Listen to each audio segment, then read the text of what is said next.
Thank you, Madam President. Thank you very much for inviting me to participate in this very important debate. I'm speaking today for the motion that this House will support a Cold War with China, but communist China, not China itself. I am not anti-China. I love my people, and I love China. When I left China when I was 13 years old to Canada, I continued my exploration in the culture's great literature, philosophy. And I know that by heart, that China's philosophical and cultural tradition does not necessarily set it against Western values. In fact, it is entirely possible for a strong and prosperous China to coexist with the West. Look at Taiwan, or look to history. For centuries, China embraced the Confucian outlook and was mostly an inward-oriented empire. If anything, in the 19th centuries, it was the West, the colonial powers, along with Japan and Russia, that posed a major threat to China, not the other way around. But today's China is different.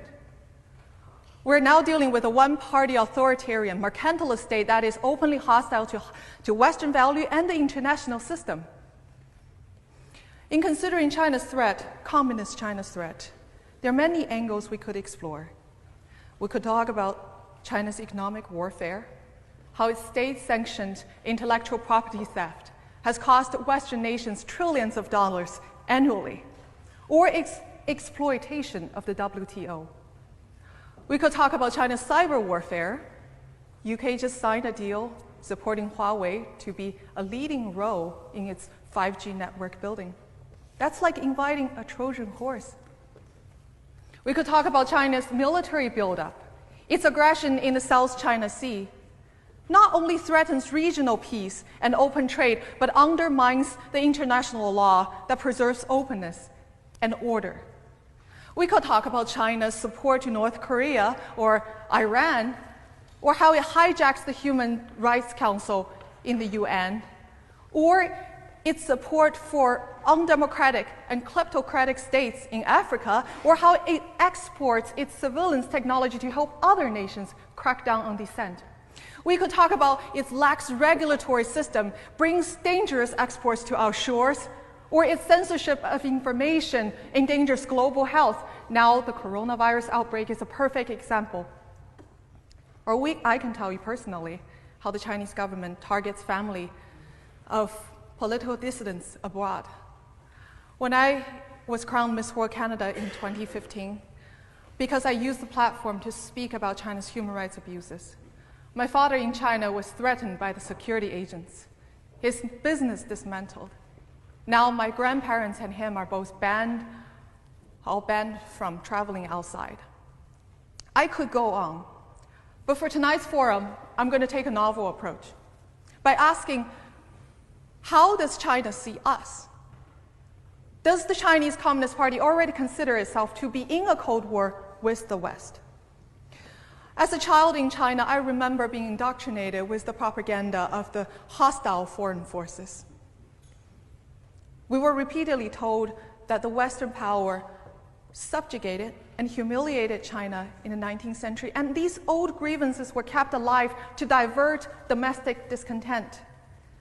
We were told over and over again that even today, the West continued to covertly undermine, isolate, destabilize the country. Any expression of discontent within China, including the protests of Tibetan Buddhist, Falun Gong practitioner, democracy activists, are all blamed to the black hand of anti-China forces in the West.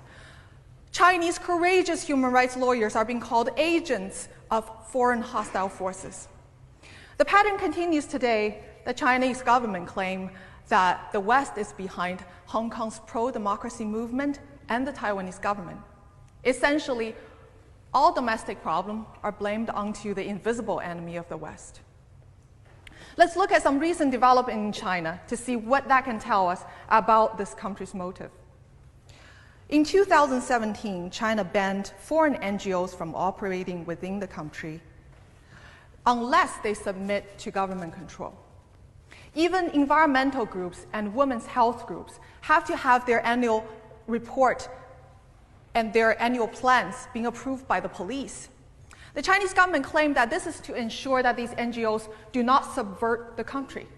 Now, why would the Chinese government worry that these foreign NGOs would do anything harmful to China? Perhaps because the Chinese control groups are doing exactly this in our countries.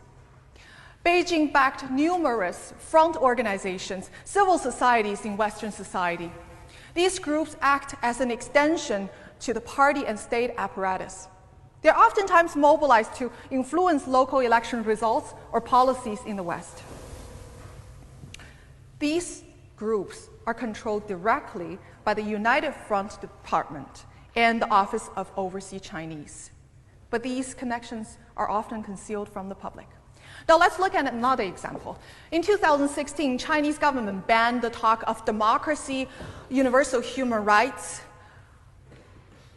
rule of law in Chinese classrooms and curriculum. That is a clear signal that the Chinese Communist Party sees the Western value as a threat to its ideology and its view on the importance of indoctrinating its youth on the right political view.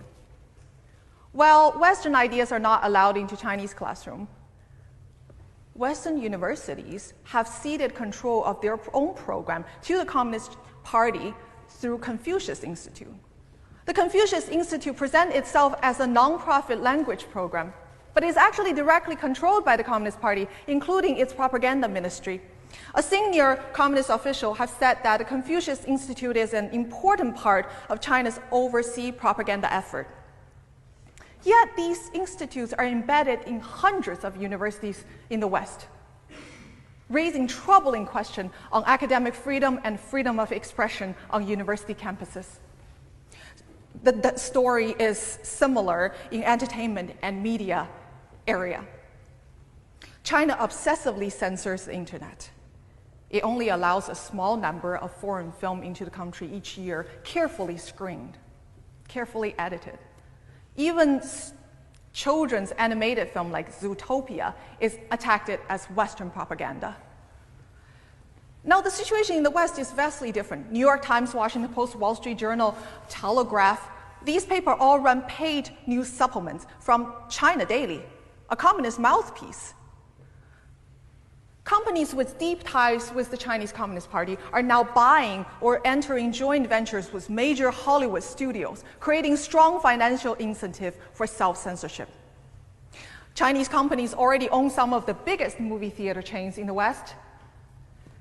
Now they get to control what the Western audience get to see or not to see, what is getting to produced, what not. It's increasingly unlikely that we will see a film that is produced about the Cultural Revolution, the Tiananmen Massacre, Tibetan, Falun Gong, or Uyghurs in the Hollywood. Now, one may say that our democratic and open Western values are more resilient than China's brutal authoritarianism. I wish that were true, but it isn't. Lured by self-interest, our institutions are proven all too willing to give up human rights and free speech. Western companies know that their technology are helping the Chinese government to surveil its own system through the infamous social credit system. Yet they still deal with them. We all know that Huawei's 5G technology is a Trojan horse that will affect our future, our children's future. But yet, we just signed a deal with them. Our values are already compromised. Our way of life is already conceded. But let me remind you that the human rights atrocities, the injustice that are happening within Chinese border cannot be contained. It will bleed out to every silent bystanders in the world. And the coronavirus outbreak is a perfect example of that. On December 1st, Chinese government has already discovered the first case of coronavirus in Wuhan. Yet the local officials spent the first period of time suppressing the news, arrested 8 courageous doctors for, quote, spreading rumor and destabilize the society. The local government even went as far as hosting 100,000 people to a public Chinese New Year dinner, just to show that Wuhan is as prosperous as ever and as safe as ever. This is reminiscent of what happened in Chernobyl. The Soviets did not admit the nuclear accident until Sweden had picked up its fallout and threatened to report it to International Atomic Energy Agency. The Chinese government did not reveal the virus and report about or confirm the virus outbreak until the first overseas case was detected in Thailand. One may ask, why did the Chinese officials take such a risk? The mentality of Chinese Communist officials is that they are willing to gamble on human life in the sake of their own rule. And this mentality is the same from the smallest town to the central government in Beijing. The sole purpose for Chinese Communist Party is to stay in power, disregarding the cost of human life. There are many doctors, courageous doctors and nurses, using different channels to try to tell the world the truth about the outbreak. They reported that the hospitals are over capacity, doctors and nurses are infected, many people are turned away to self-quarantine at home, many people are dying. The life under authoritarian Chinese Communist Party is a life without God's grace. It's a life where your innate worth as a human being is never recognized and your value is judged solely on your use for the Chinese Communist Party. And that was my childhood. I want to close by reminding everyone that supporting a Cold War with China, Communist China, you're standing with the Chinese people.